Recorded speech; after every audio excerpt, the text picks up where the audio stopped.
Hello everyone, আরেকটা new ভিডিওতে সবাইকে স্বাগতম। সকালে ঘুম থেকে উঠে ফার্স্টেই ফ্রিজ খুলে মিল্কের কোটাটা নিয়ে নিলাম চা তৈরি করার জন্য।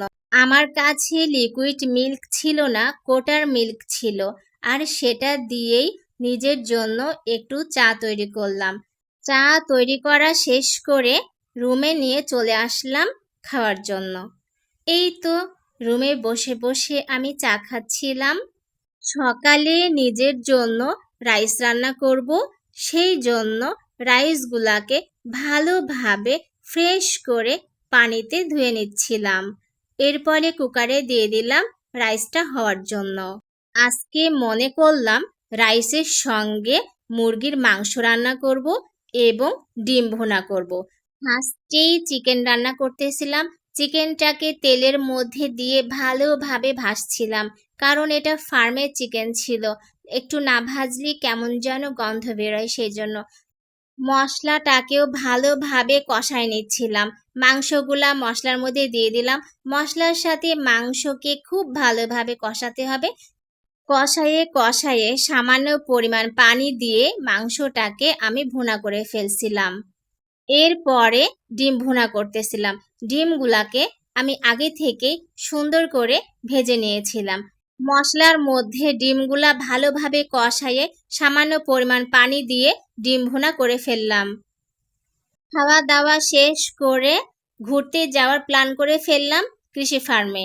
যাবার পথে রাস্তার সাথে এরকম সুন্দর গাঁদা ফুলের জমি ছিল, তা আমি জমিতে নেমে গিয়ে ফুলগুলাকে একটু নাড়াচাড়া করতেছিলাম।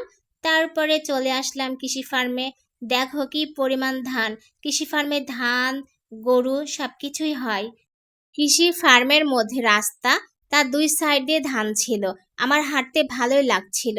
তারপর দেখলাম অনেক কবুতর উঠতেছিল। এরপরে দেখলাম দূরে একটা ব্রিজ, তো ভাবলাম একটু ব্রিজ থেকে ঘুরে আসি।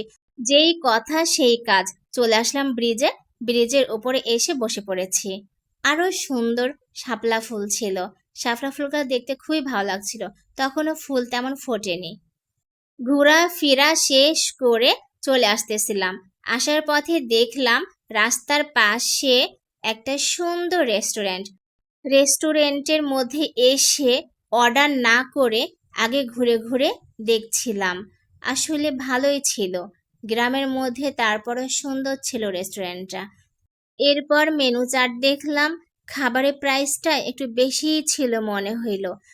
খাবার দিয়ে গেছে, সঙ্গে সঙ্গে বিদ্যুৎ চলে গেছে। তাড়াতাড়ি করে খেয়ে চলে আসছিলাম। গেটের সামনে এই লাইটটা দেখে ভালো লাগছিল, তাই একটু নাড়াচাড়া করলাম। তারপর এই কিউট ছাগলের সাথে দেখা মিলল। আজকে আমার ভিডিওটা এই পর্যন্তই।